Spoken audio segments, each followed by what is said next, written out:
ಶ್ರೀ ಸಿದ್ದರಾಮೇಶ್ವರ ವಿದ್ಯಾವರ್ಧಕ ಸಂಘ ಶಿವಣಗಿ ತಾಲೂಕಾ ಜಿಲ್ಲಾ ವಿಜಯಪುರ ನೂತನ ಶಾಲಾ ಕಟ್ಟಡ ಉದ್ಘಾಟನಾ ಸಮಾರಂಭ ದಿನಾಂಕ 7/2/2026 ಶನಿವಾರದಂದು ನೆರವೇರಿತು. ಶ್ರೀ ಮಣಿಪ್ರ ಗವಿಸಿದ್ದೇಶ್ವರ ಮಹಾಸ್ವಾಮಿಗಳು ಸಂಸ್ಥಾನ ಗವಿಮಠ ಕೊಪ್ಪಳ ಶ್ರೀಗಳು ನೆರವೇರಿಸಿದರು. ಸಮಾರಂಭದ ಅಧ್ಯಕ್ಷತೆಯನ್ನು ವಿಠ್ಠಲ್ ಕಟಕಗೊಂಡ ಮಾನ್ಯ ಶಾಸಕರು ನಾಗಠಾಣ ಮತಕ್ಷೇತ್ರ ವಹಿಸಿ ಮಾತನಾಡಿ, ಈ ವಿದ್ಯಾಸಂಸ್ಥೆಯು ಎತ್ತರವಾಗಿ ಬೆಳೆಯಲಿ, ಮಕ್ಕಳಿಗೆ ಅಕ್ಷರ ಜ್ಞಾನ ನೀಡಲಿ, ಮಕ್ಕಳಿಗೆ ಮುಂದಿನ ಭವಿಷ್ಯದ ಅಡಿಪಾಯದ ಬುನಾದಿಯಾಗಲಿ ಎಂದು ಹೇಳಿದರು. ಅತಿಥಿಯಾಗಿ ಅಪ್ಪಸಾಹೇಬ್ ಪಾಟೀಲ್ ಶೇಗುಣಸಿಗಿ, ಕಾಂಗ್ರೆಸ್ ಮುಖಂಡರು ನಾಗರಾಜ್ ನಿರಳೆ, ಮಾಜಿ ಸದಸ್ಯರು, ತಾಲೂಕು ಪಂಚಾಯಿತಿ ಚಡಚಣ, ನಾಗರಾಜ್ ಬಿರಾದರ್, ನ್ಯಾಯವಾದಿಗಳು, ಮಾಜಿ ನಿರ್ದೇಶಕರು, ಕರ್ನಾಟಕ ಕೊಳಗೇರಿ ಅಭಿವೃದ್ಧಿ ಮಂಡಳಿ ಬೆಂಗಳೂರು, ಗೌರವ ಉಪಸ್ಥಿತಿ ಮಲ್ಲಿಕಾರ್ಜುನ್ ಬಿರಾದರ್ ಮತ್ತು ರಾಜೇಶ್ ಬಿಜ್ಜರಗಿ, ಭೋಗಲಿಂಗೇಶ್ವರ ಮಿತ್ರ ಮಂಡಳಿ ಶಿವಣಗಿ, ಶ್ರೀ ಸಿದ್ದರಾಮಯ್ಯ ವಿದ್ಯಾವರ್ಧಕ ಸಂಘದ ಅಧ್ಯಕ್ಷರಾದ ನಾನಗೌಡ ಬಿರಾದರ್, ನಿರ್ದೇಶಕರಾದ ಬನಶ್ರೀ ಬಿರಾದರ್, ಪದಾಧಿಕಾರಿಗಳು ಹಾಗೂ ಸಿಬ್ಬಂದಿ ವರ್ಗ ಸರ್ವರಿಗೂ ಆದರದ ಸ್ವಾಗತ ಕೋರಿದರು. ಸಾನ್ನಿಧ್ಯ ವಹಿಸಿ ಕಾರ್ಯಕ್ರಮವನ್ನು ಉದ್ಘಾಟಿಸಿದ ಶ್ರೀಗಳು ತಮ್ಮ ಆಶೀರ್ವಚನದಲ್ಲಿ ತಂದೆ ತಾಯಿಗಳ ಮೊದಲ ಕರ್ತವ್ಯ ಮಕ್ಕಳಿಗೆ ಆಸ್ತಿ ಗಳಿಸುವುದಲ್ಲ, ಮಕ್ಕಳನ್ನೇ ಒಂದು ಬೆಲೆ ಕಟ್ಟಲಾಗದ ಆಸ್ತಿಯನ್ನಾಗಿ ಮಾಡಿ ಮಕ್ಕಳಿಗೆ ಮೊದಲು ಮನೆಯೇ ಪಾಠಶಾಲೆ, ತಾಯಿ ತಂದೆಯೇ ಗುರು, ಮಕ್ಕಳಿಗೆ ಏನಾದರೂ ಆಗು, ನೀನು ಮೊದಲು ಮಾನವನಾಗು ಎಂದು ತಿಳಿಸಿ ಕಾಯಕದಲ್ಲಿ ದೇವನಿದ್ದಾನೆ, ನಿಜವಾದ ದೇವನನ್ನ ಕಾಣಬೇಕಾದರೆ ನೀನು ಮೊದಲು ಕಾಯಕ ನಿಷ್ಠೆಯಿಂದ ಮಾಡು ಎಂದು ಹೇಳಿದರು. ನಮ್ಮನ್ನು ಆಳುವವರು ನಮ್ಮಲ್ಲಿರುವ ದುಶ್ಚಟ, ಮದ್ಯಪಾನ ಮತ್ತು ಧೂಮಪಾನ ಎರಡೂ ಚಟಗಳಿಂದ ದೂರವಿರಿ ಎಂದು ಮಕ್ಕಳಲ್ಲಿ ಪ್ರತಿದಿನ ತಮ್ಮ ಜವಾಬ್ದಾರಿಯ ಪಾಠವನ್ನು ಕಲಿಸಿ ಮಕ್ಕಳಿಗೆ ಒಳ್ಳೆಯ ಸಂಸ್ಕಾರ ನೀಡಿ ಎಂದು ಹೇಳಿದರು. ಈ ನೂತನ ಶಾಲಾ ಕಟ್ಟಡ ಉದ್ಘಾಟನಾ ಸಮಾರಂಭದಲ್ಲಿ ಶಿವಣಗಿ ಗ್ರಾಮದ ಹಾಗೂ ಸುತ್ತಮುತ್ತಲ ಗ್ರಾಮದ ಹಿರಿಯರು, ಯುವಕರು, ತಾಯಂದಿರು ಮತ್ತು ಗುರುಗಳು, ಗುರುಮಾತೆಯರು ಹಾಗೂ ವಿದ್ಯಾರ್ಥಿಗಳು ಉಪಸ್ಥಿತರಿದ್ದರು. ಕಾರ್ಯಕ್ರಮವನ್ನು ಅಚ್ಚುಕಟ್ಟಾಗಿ ಲಕ್ಷ್ಮೀ ಹಾತರಕಿಹಾಳ ಶಿಕ್ಷಕಿ ನಿರೂಪಣೆ ಮಾಡಿದರು. ಈ ಸಮಾರಂಭಕ್ಕೆ ಆಗಮಿಸಿದ ಶಿವಣಗಿ ಮತ್ತು ಸುತ್ತಮುತ್ತಲಿನ ಗ್ರಾಮಗಳಿಂದ ಆಗಮಿಸಿದ ಸರ್ವರಿಗೂ ಶುಚಿ ಮತ್ತು ರುಚಿಯಾದ ಊಟದ ವ್ಯವಸ್ಥೆ ಅಚ್ಚುಕಟ್ಟಾಗಿತ್ತು. Basavaraj Padashetti, MTV news Kannada. 100 ಕಾಗೆಗಳು ಕುಂತಿರಲಿ, ದೊಡ್ಡವರ ಶರಣರ ಮಾತಿನ ಒಂದು ಕಲ್ಲು ಸಾಗಿದ್ರೆ ಸಾಕು, 100 ಚಿಂತೆಗಳೆಂಬ ಕಾಗೆಗಳು ಸಾಕು.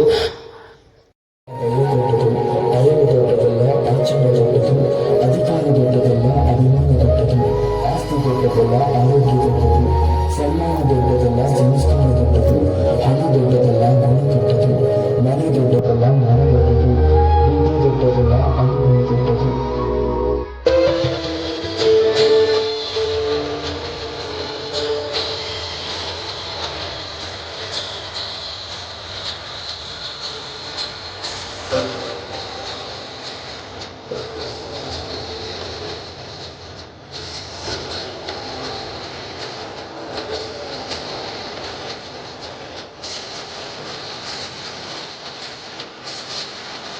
ನಡೆಯೋದಿಲ್ಲ.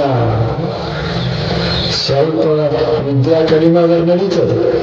ಏನು ಎಲ್ಲರೂ ಡಾಕ್ಟರೇಟ್ ಆಗಬೇಕಂತ ಎಲ್ಲದು ಹೇಳಿ, ಎಲ್ಲರೂ IAS ಆಗಬೇಕಂತ ಎಲ್ಲದು. ಒಬ್ಬ ಸಾಮಾನ್ಯ ಮಕ್ಕಳಿಗ, ಒಬ್ಬ ದನ ಕಾಯೋ ಹುಡುಗ, ಅವನಿಗೇನಿಲ್ಲ ವಿದ್ಯೆ, ಆದ್ರೆ ದನ ಕಾಯುವಾಗಲೇ ಹಾಡ್ಕೋತಿರ್ತಾನ, ಅದು ಜೀವನ. ಮತ್ತೆ ಅದರ ಅರ್ಥ ಎಲ್ಲರೂ ದನ ಕಾಯಿರಿ ಅಂತಲ್ಲ. ಅಂದ್ರೆ ಆನಂದ ಮಹತ್ವದ್ದು. ಇದು ಸ್ವಲ್ಪ ಕಡಿಮೆ ಇದ್ದರೆ ನಡೀತದೆ, ಇದೇ ಇಲ್ಲದಿದ್ರೆ ತಗೊಂಡು ಏನ್ ಮಾಡೋದು. ಆ ಹುಡುಗ ಅಷ್ಟು ಚಂದಾಗಿ ಒಂದು ಎಮ್ಮೆ ಹೊಡ್ಕೊಂಡು ಮಸ್ತಾಗಿ ಹಾಡ್ಕೋತ ಹೊಂಟಿರ್ತಾನೆ. ಇವ ಭಾರಿ ವಿದ್ಯಾವಂತ, ತಲೆ ಕೆರ್ಕೊಂತ ಬರ್ತಾ ಇರ್ತಾನೆ. ಇವನ ಮುಖ ನೋಡಿದ್ರೆ ಒಂದು ಹಾಡು ಬರುದಿಲ್ಲ. ಈ ಹುಡುಗನ ಹಾಡು ಕೇಳಿದ್ರೆ ಒಬ್ಬ ಸುಮ್ಮನೆ ಇರಕ್ಕಾಗೋದಿಲ್ಲ. ಎಷ್ಟು ವ್ಯತ್ಯಾಸದ, what a difference there is. ಎಷ್ಟು ವ್ಯತ್ಯಾಸ. ಸ್ವಲ್ಪ ನಡೀತದೆ, ಸ್ವಲ್ಪ ಕಡಿಮೆ ಆದ್ರೆ ನಡೀತದೆ, ಆದ್ರೆ ಎದೆ ಕಡಿಮೆ ಆಗಬಾರದು. ಎದೆ ಕಡಿಮೆ ಆಗಬಾರದು.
ನಾಗ್ತಾನ್ ಮತಕ್ಷೇತ್ರ ಇವರಿಗೂ ಸಹ ನಮ್ಮ ವಿದ್ಯಾಸಂಸ್ಥೆಯ ಪರವಾಗಿ ಸ್ವಾಗತ ಕೋರುತ್ತೇನೆ. ಹಾಗೆಯೇ ಶ್ರೀಗಳಿಂದ ಆಶೀರ್ವಾದಗಳನ್ನು ತೆಗೆದುಕೊಂಡು ಪುಷ್ಪವನ್ನು ಪಡೆದು ನಿಮ್ಮ ಆಸನವನ್ನು ಸ್ವೀಕರಿಸಬೇಕೆಂದು ಕೇಳಿಕೊಳ್ಳುತ್ತೇನೆ.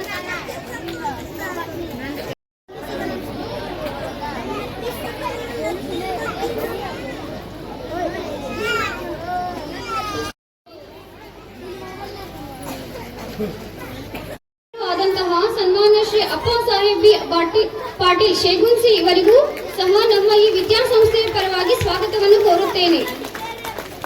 ಅತಿಥಿಗಳಿಗೂ ಸಹ ವೇದಿಕೆಗೆ ಆಗಮಿಸಿ ಶ್ರೀಗಳಿಂದ ಆಶೀರ್ವಾದವನ್ನು ಪಡೆದು ನಿಮ್ಮ ಆಸನವನ್ನು ಸ್ವೀಕರಿಸಬೇಕೆಂದು ಕೇಳಿಕೊಳ್ಳುತ್ತೇನೆ. ನಮಗೆಲ್ಲ ದಾರಿದೀಪ. ವೇದಿಕೆಗೆ ತಮಗೆ ಹೃದಯಪೂರ್ವಕವಾಗಿ ಮತ್ತೊಮ್ಮೆ ನಮ್ಮ ಶಾಲೆಯ ಮುದ್ದು ಮಕ್ಕಳ ಪರವಾಗಿ, ಶಿಕ್ಷಕರ ವೃಂದದ ಪರವಾಗಿ ಹಾಗೂ ನಮ್ಮ ವಿದ್ಯಾಸಂಸ್ಥೆಯ ಪರವಾಗಿ ತಮಗೆಲ್ಲರಿಗೂ ಹಾರ್ದಿಕ ಸ್ವಾಗತ ಕೋರುತ್ತೇನೆ. ಪ್ರೀತಿಯ ಹಣತೆ, ಹಚ್ಚೋಣ ಬನ್ನಿ ಸ್ವಾರ್ಥದ ತಮಸ್ಸಿಗೆ ತ್ಯಾಗದ ಹಣತೆ, ಸ್ವೇಚ್ಛೆಯ ತಿಮಿರಗೆ ಸಂಸ್ಕಾರದ ಹಣತೆ, ಹಚ್ಚೋಣ ಬನ್ನಿ ಮತ್ಸರದ ಮಚ್ಚಿಗೆ ಮಮತೆಯ ಹಣತೆ, ಕಿಚ್ಚಿನ ಅಂಧಾರಕ್ಕೆ ಶಾಂತಿಯ ಪ್ರಣತೆ. ಬೆಳಕು ಉಜ್ವಲಗೊಳ್ಳುವ ಸಂಭ್ರಮವಿದು, ಅಂಧಕಾರ ಕಳೆದು ಜ್ಯೋತಿ ಬೆಳಗಲಿ, ವಿಕಾರ ಕಳೆದು ಮಮಕಾರ ಮೂಡಿ ಬೆಳಗಲಿ ಪ್ರೀತಿ ಎನ್ನುವ ಹಾಕುವ ಈ ಕಾರ್ಯಕ್ರಮವನ್ನು ಉದ್ಘಾಟಿಸುವ ಮೂಲಕ ಈ ಶುಭ ಗಳಿಗೆ ಚಾಲನೆ ನೀಡಬೇಕು. ಮುಂದಿಗೆ ಪೀಳಿಗೆಯ ಹಿತವನ್ನು ಬಯಸಿದ ಅವರದು ಉತ್ತಮ ಪರಿಸರವನ್ನು ನೀಡುವ ದೂರದೃಷ್ಟಿಯಾಗಿತ್ತು. ಹಾಗೆಯೇ ಸಸ್ಯಗಳಿಗೆ ನೀರು ಹಾಕುವ ಮೂಲಕ ಪರಿಸರದ ಸಂರಕ್ಷಣೆಯ ಒಂದು ಜವಾಬ್ದಾರಿಯನ್ನು ನಮಗೆಲ್ಲರಿಗೂ ನೀಡಿ ಕಾರ್ಯಕ್ರಮ ನಡೆಸಿಕೊಟ್ಟ ತಮಗೆಲ್ಲರಿಗೂ ತುಂಬ ಹೃದಯದ ಧನ್ಯವಾದಗಳು. ಫಲ ಪುಷ್ಪಗಳಾಗಿದ್ದರೆ ಅದು ಸನ್ಮಾನವಲ್ಲ, ಬದಲಾಗಿ ಆ ವ್ಯಕ್ತಿಯಲ್ಲಿ ಇರಬಹುದಾದ ಒಳ್ಳೆಯ ಗುಣಗಳನ್ನು ನಮ್ಮ ಜೀವನದಲ್ಲಿ ಅಳವಡಿಸಿಕೊಳ್ಳುವುದೇ ನಾವು ಆ ವ್ಯಕ್ತಿಗೆ ಮಾಡಬಹುದಾದ ನಿಜವಾದ ಸನ್ಮಾನವಾಗಿದೆ. ಮೇದನೆಯ ಕಿರಣಗಳೇ ಬನ್ನಿ ಧಾವಿಸಿ, ಮನದ ಮಗುಗಳನ್ನು ಹೂವಾಗಿಸಿ, ಹೂಗಳೇ ಬನ್ನಿ ಹಾರವಾಗಿಸಿ, ಗಣ್ಯರ ಕೊರಳನ್ನು ಅಲಂಕರಿಸಿ.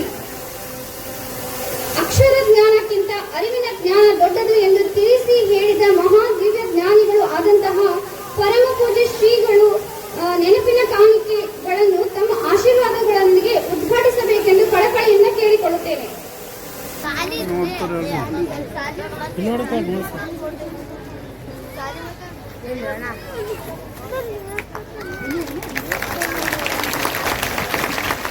ಆಧ್ಯಾತ್ಮಿಕತೆಯೊಂದಿಗೆ ಮಾನವತೆಯನ್ನು ಬೆಸೆದ ನಿಮ್ಮ ಜೀವನವೇ ನಮಗೆ ದಾರಿದೀಪ.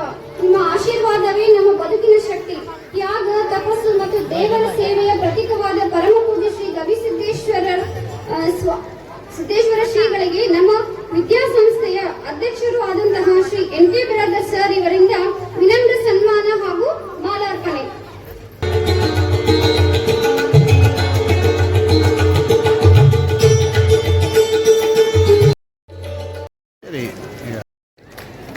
ದಯವಿಟ್ಟು ಎಲ್ಲರೂ ಚಪ್ಪಾಳೆಗಳು.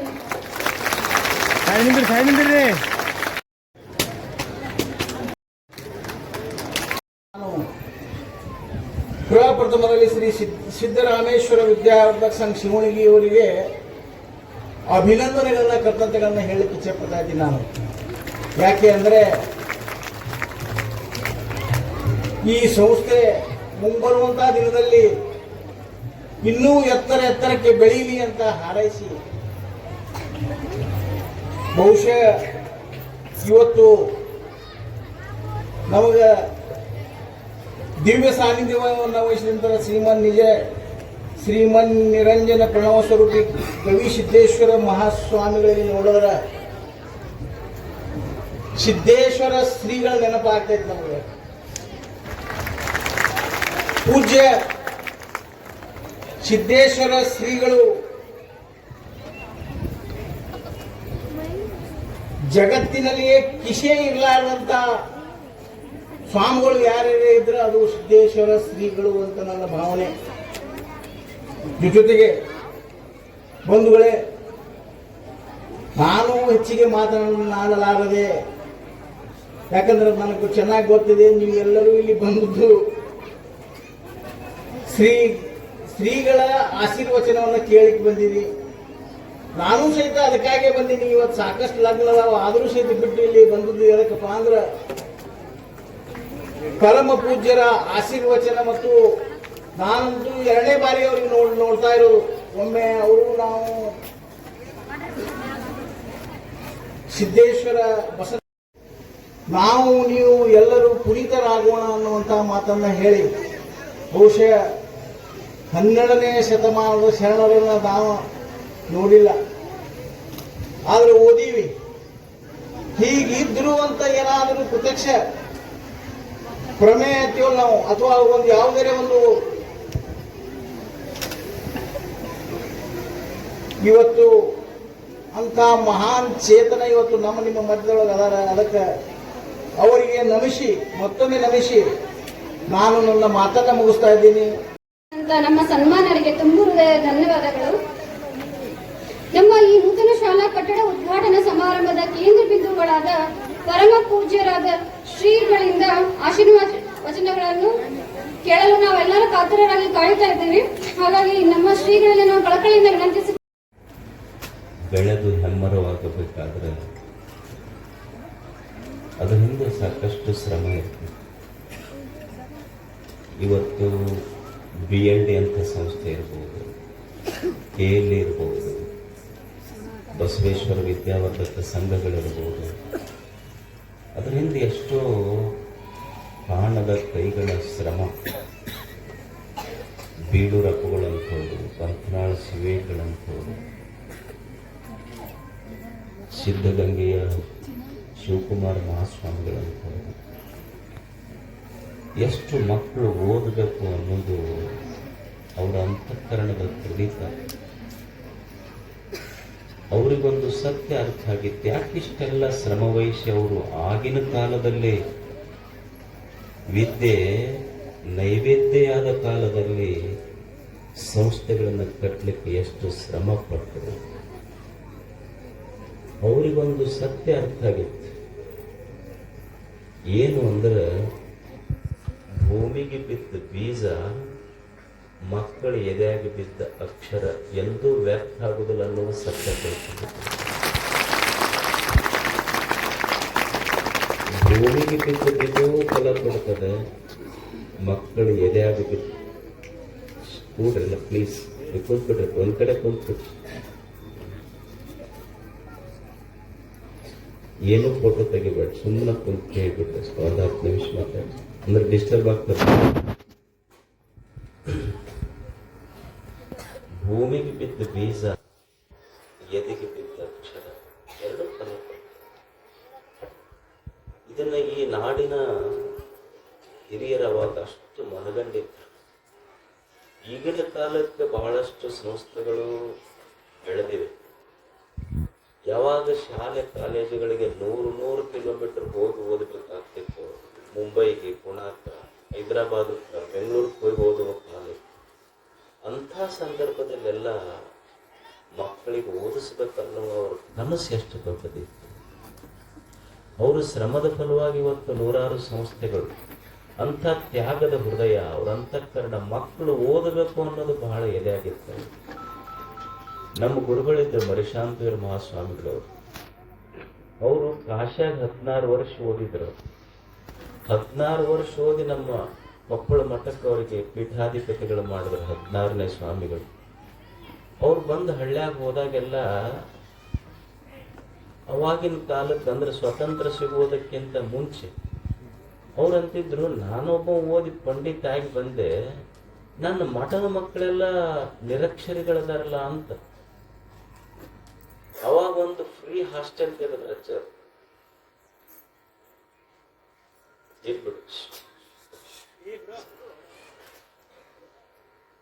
ಒಂದು ಫ್ರೀ ಹಾಸ್ಟೆಲ್, ಒಂದು ಫ್ರೀ ಸ್ಕೂಲ್ ತೆಗೆದು ಹಳ್ಳ್ಯಾಗ ಹೋಗಿ ಭಕ್ತರಿಗೆ ಏನ್ ಹೇಳ್ತಿದ್ರಿ ಅಂದ್ರೆ, ನೀವು ನನ್ನ ಜೋಳಿಗೆ ಕಾಣಿಕೆ ಹಾಕ್ಬೇಡ್ರಿ, ನನ್ನ ಜೋಳಿಗೆ ನಿಮ್ಮ ಮಕ್ಕಳನ್ನ ಹಾಕ್ರಿ, ಓದಿಸ್ತೀನಿ ನಾನಂತ ಕರ್ಕೊಂಡ್ಬರ್ತೀನಿ. ಒಂದು ಘಟನೆ ಹೇಳ್ತೀನಿ ನೋಡಿ. ಅಂದ್ರೆ ಅವ್ರಿಗೆ ಎಷ್ಟು ಮಕ್ಕಳು ಓದ್ಬೇಕು ಅನ್ನೋದ್ರ ಬಗ್ಗೆ ಪ್ರೀತಿ ಹಿಂದಿನ ಹಿರಿಯರಿಗೆ. ಹಾಸ್ಟೆಲ್ ಶಾಲೆ ಕಟ್ಟಿದ್ರು, ಒಂದು ಹಾಸ್ಟೆಲ್ ಕಟ್ಟಿದ್ರು. ಹಾಸ್ಟೆಲ್ನಾಗ ಮಕ್ಕಳು ಮತ್ ಮಠದಾಗ ಬಿಡೋ ಮಕ್ಳು ಹೆಂಗಂದ್ರೆ ಚಲೋರ್ನೆಲ್ಲ ಚಲೋ ಶಾಲೆಗೆ ಕಳಿಸ್ತಾರೆ. ಓಡಾಡಂತಂದು ಮಠದ ಹಾಸ್ಟೆಲಿಗೆ ಬಿಡ್ತಾರೆ, ಹೇಳೇ ಬಿಡ್ತಾರ ಅವ್ರು. ಯಪ್ಪ ಈಗ ನಮ್ಮ ಮನ್ಯಾಗ ಮಾತು ಕೇಳೋದಲ್ಲ, ನೀನ್ ಉಡ್ಯಾದಾಗ ಹಾಕ್ತೀವಿ ನೋಡಿ, ಏನ್ ತಿಪ್ಪಲಿದ್ರು ನಿನಗೆ, ನಮ್ದೇನೇ ಇಲ್ಲಿ ಕೆಲಸ ನಡೆಯೋದು ನೀನ್ ಉಡ್ಯಾದಾಗ ಹಾಕೋದಷ್ಟೇ. ಅವು ಹುಡುಗರು ಏನ್ ಮಾಡ್ತಿದ್ವು ಅಂದ್ರೆ ನಮ್ಮ ಮಠದೊಳಗೆ ಅವಾಗ ಈಗ ಅನ್ನ ಸಾರು ಅದೆಲ್ಲ ಉಣ್ತಾ ಹುಡುಗರು. ಅವಾಗ ನಿಮ್ಮಲ್ಲಿ ಹುಳ ನುಚ್ಚ ಅಂತಿರಲ್ಲ, ಈ ಕಡೆ ನುಚ್ಚ ಅಂತಿರೋದಲ್ಲ, ಜೋಳದ ನುಚ್ಚ, ನಮ್ಮ ಕಡೆ ರಬ್ಬುಳಿಗೆ ಅಂತಾರ. ಅದು ನುಚ್ಚ ಸಾರ. ನಮ್ಮ ಮಠದ ಹಾಸ್ಟೆಲ್ ಬೋರ್ಡಿಂಗ್ ಎಲ್ಲಿತ್ತು ಅಂದ್ರೆ ಗುಡ್ಡದ ಮೇಲೆ ಇತ್ತು. ಅದು ಗುಡ್ಡದ ಮಕ್ಕಳ ಕೆರೆ. ಹುಡುಗರು ಏನ್ ಮಾಡ್ತಿದ್ರು ಅಂದ್ರ, ಈಗ ದೇವರಿಗೆ ಮೀಸಲು ತುಪ್ಪ ಅಂತ ಕೊಡ್ತಾರಲ್ಲ, ನಮ್ಮ ಕಡೆ ಗೌಶಿತ ಪಚ್ಚ ಮೀಸಲು ತುಪ್ಪ ಅಂತ ತಂದು ಕೊಡೋರು. ಅವು ದೊಡ್ಡ ಕದಿಗೆ ಮುಂದೆ 2 ದೊಡ್ಡ ಕೊಣತಿ. ಯಾರೋ ಒಬ್ಬರು ಭಕ್ತರು ಮೀಸಲು ತುಪ್ಪ ತಂದು ಹಾಕಿ ದೀಪ ಹಚ್ಚಿ ಮ್ಯಾಲೊಂದು ಗದ್ದೆ ಗುಡ್ಡದ ಮೇಲೆ ಅಲ್ಲಿಗೆ ಹೋದ್ರವ್ರು. ಹೋಗಿ ಬರೋದ್ರಾಗ ದೀಪನೂ ಇಲ್ಲ ತುಪ್ಪನೂ ಇಲ್ಲ. ಮೀಸಲು ತುಪ್ಪ ಒಯ್ದು ಊಟ ಮಾಡಿದ್ರು. ಅವರು ಭಕ್ತರ ಮ್ಯಾಲಿಂದ ಕೆಳಗೆ ಬರೋದ್ರಾಗ ದೀಪನೂ ಉಳಿದಿರ್ಲಿಲ್ಲ, ತುಪ್ಪನೂ ಉಳಿದಿರ್ಲಿಲ್ಲ. ಅವ್ರು ಸೀದಾ ಅಜ್ಜರ ಹತ್ರ ಹೋದ್ರು. ಗೊತ್ತಾಯ್ತು ಅವ್ರಿಗೆ ಇವ್ರು ಮಠದ ಹುಡುಗರದ ಇದು ಕಾರ್ಬಾರ ಅಂತ. ಅಜ್ಜರ ಹತ್ರ ಹೋಗಿ, ಅಲ್ಲ ನಾವು ಭಕ್ತಿಯಿಂದ ಗೌಶಿತ ಪಂಚಗೆ ಮೀಸಲು ತುಪ್ಪ ಹೇಳಿ ತುಪ್ಪ ದೀಪ ಹಚ್ಚಿವಿ, ಮೀಸಲು ತುಪ್ಪ ತಂದು ಏನು ಮಠದ ಮಕ್ಕಳಿಗೆ ಏನು ಸಂಸ್ಕಾರ ಕೊಟ್ರಿ ನೀವು? ನಾವು ಹಾಕಿದ ಮೀಸಲು ತುಪ್ಪ ಅಜ್ಜಗ್ ಮುಟ್ಲಿ ಅಂತ ತಂದು ದೀಪ ಹಚ್ಚಿವಿ, ಹುಡುಗರೆಲ್ಲ ಉಂಡು ಹೋಗ್ಬಿಟ್ಟವು, ಅವ್ರನ್ನ ಹೊರಗೆ ಹಾಕ್ರಿ ಅವ್ರನ್ನಂದ್ರು. ಅಜ್ಜವರು ಇಲ್ಲ, ಅವ್ರನ್ನ ಹಾಕೊಂಡ್ ಬಾ, ಅವ್ರಿಗೆ ಏನ್ ಮಾಡ್ಬೇಕು ಅವ್ರಿಗೆ? ಇಲ್ಲ, ಅವರು ನಾನು ಮೀಸಲು ತುಪ್ಪ ತಂದಿದ್ದು ಹುಡುಗರು ಉಂಡಾವಲ್ಲ, ಅವ್ರನ್ನ ಹೊರಗೆ ಹಾಕಿ. ಅವಾಗ ಅಜ್ಜಾರು ಭಕ್ತರಿಗೊಂದು ಮಾತು ಹೇಳಿದ್ರಂತ, ನೋಡು ಏನಾಗೈತಿ ಈಗ? ಇಲ್ಲ, ನಾವು ತಂದಿದ್ದು ಮೀಸಲು ತುಪ್ಪ ನಿಮ್ಮ ಮಠದ ಶಾಲೆ ಮಕ್ಕಳು ಉಂಡ. ಅವಾಗ ಅಜ್ಜವ್ರು ಹೇಳಿದ ಒಂದು ಮಾತಂದ್ರ, ನೋಡು ನೀನು ತುಪ್ಪದ ದೀಪ ಮೀಸಲು ತುಪ್ಪ ತಂದು ಗೌಶಿತ ಪ್ರಜೆಗೆ ಹಾಕಿದ್ದಿ, ಅದನ್ನು ಮಕ್ಕಳು ಉಂಡಾವೆ. ಅಕಸ್ಮಾತ್ ತುಪ್ಪ ಹಾಕಿದ ದೀಪನ ಉರಿದಿತ್ತು ಅಂದ್ರೆ ಅದು ಆರುವ ದೀಪಕ್ಕೆ ಮೀಸಲಾಗ್ತಿತ್ತು. ಈಗ ಮಕ್ಕಳು ಉಂಡವಲ್ಲ ಶಾಲೆ ಮಕ್ಕಳು, ಅದು ಆರದ ದೀಪಕ್ಕ ನಿಂದು ಮೀಸಲಾಗಿ ತುಪ್ಪ ಅಂತ ಅವ್ರಿಗಾದ್ರೆ ಹಿಂಗ್ ಮಾಡ್ಯಾರ, ಹೊರಗೆ ಹಾಕಿಬಿಡ್ರಿ ಅವ್ರನ್ನ ಅಂತಿದ್ದೀವಿ ನಾವು. ಅಂದ್ರ ಅವರಲ್ಲಿ ಎಷ್ಟು ಇದು ಅಂತಃಕರಣ. ಮಕ್ಕಳು ಓದಬೇಕು, ಕಲಿಬೇಕು, ದೊಡ್ಡವರು ಆಗಬೇಕು. ಕಲಿಕೆ ಜೀವನದೊಳಗೆ ಬಹಳ ದೊಡ್ಡದು. ಈಗ ನಾವು ಶಿಕ್ಷಣ ಅಂತೀವಿ, ಎಷ್ಟೀಗ ಶಾಲೆಗಳೆಲ್ಲ ನೂರಾರು ಶಾಲೆಗಳಾಗ್ಯಾವ. ಏನು ಕಲಿಯೋದು? ನಾವೆಲ್ಲ ಮಕ್ಕಳಿಗೆ ಏನು ಕಲಿಸ್ತೀವಿ ಅಂದ್ರೆ, ಶಾಲೆ ಕಲಿಸೋದು ಅಂದ್ರೆ ಇಂಗ್ಲಿಷ್ ಕಲಿಸೋದು ಅಷ್ಟ. ನಮಗೆ ಕಲಿಯುವುದಂದ್ರೆ ಏನು? ಬರೀ ಇಂಗ್ಲಿಷ್ ಕಲಿಯುವುದೇನು? ಇದನ್ನು ಬಿಟ್ಟು ಶಿಕ್ಷಣದ ಅರ್ಥ ಒಂದು ಸಂಕುಚಿತ ಅರ್ಥ, ಇನ್ನೊಂದು ವಿಶಾಲ. ಸಂಕುಚಿತ ಅರ್ಥದಲ್ಲಿ 4 ಗೋಡೆಗಳ ಮಧ್ಯದೊಳಗೆ ಏನು ಕಲಿತೀವಿ ಅದು ಶಿಕ್ಷಣವೇ. ನೀವು physics, chemistry, history, botany, zoology ಏನರ ಕಲಿಯಿರಿ. ಆದ್ರೆ 4 ಗೋಡೆಗಳನ್ನು ಬಿಟ್ಟು ಏನು ಕಲಿತೀಯಲ್ಲ, ವಿಶಾಲಾರ್ಥದಲ್ಲಿ ಬದುಕೇ ಒಂದು ಶಿಕ್ಷಣ. ಜೀವನ ಇದೊಂದು ದೊಡ್ಡ ಪಾಠಶಾಲೆ. ಮನುಷ್ಯನಿಗೆ ಕಲಿಯುವ ಮನಸ್ಸಿದ್ರ ಜೀವನ ಬಹಳ ದೊಡ್ಡ ಗುರುವಾಗ್ತದೆ. ಶಾಲೆಯೊಳಗೆ ಕಲಿಯುವುದು ಎಷ್ಟಿದೆ, ಅದಕ್ಕಿಂತ ದೊಡ್ಡದು ಜೀವನದೊಳಗೆ ಕಲಿಯುವುದು ಬಹಳ. ಇದೊಂದು ದೊಡ್ಡ ಪಾಠಶಾಲೆ, ಇದೊಂದು ದೊಡ್ಡ ವಿಶ್ವವಿದ್ಯಾಲಯ. ಇದು ಕಲಿಬೇಕಾಗ್ತದೆ ಎಲ್ಲರೂ. ನಮ್ಮ ಕೊನೆಯ ಉಸಿರು ಇರುವವರೆಗೂ ನಾವೆಲ್ಲ ವಿದ್ಯಾರ್ಥಿಗಳೇ. ಜೀವನದ ತುಂಬಾ ಕಲಿಬೇಕಾಗ್ತದೆ ಮನುಷ್ಯ. ಕಲಿಯುವುದು ಏನು ಕಲಿಬೇಕಿಲ್ಲಿ?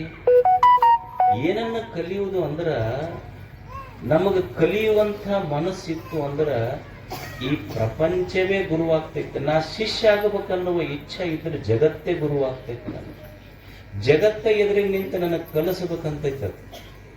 ಈ ಜಗತ್ತಿದೊಂದು ಪಾಠಶಾಲೆ ಐತೆ. Don't stop learning because life will never stop teaching.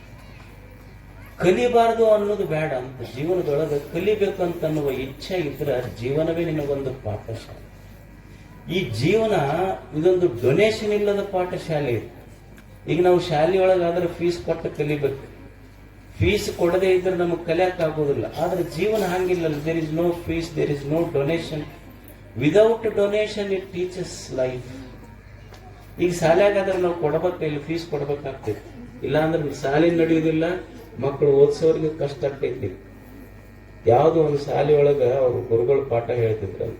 ಅವ್ರು ಹೋಮ್ವರ್ಕ್ ಹಾಕಿ ಕೊಟ್ರು ಮಕ್ಕಳಿಗೆ.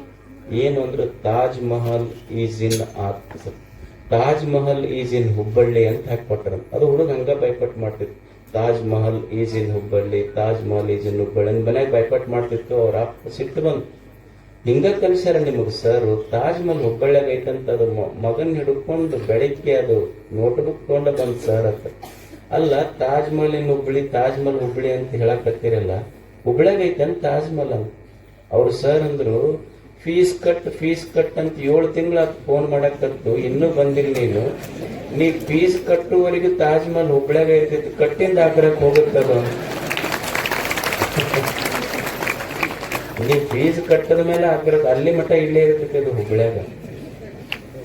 ಅಂದ್ರೆ ಕಲಿಕೆ ಇದು. ಜೀವನ ಅನ್ನೋದೇನೈತಿ ಒಂದು ಪಾಠಶಾಲೆ. Breathing is not living, learning is living.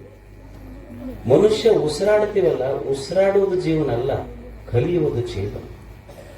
ಮನುಷ್ಯ ಪ್ರತಿ ಕ್ಷಣ ಕಲಿಬೇಕಾಗ್ತದೆ.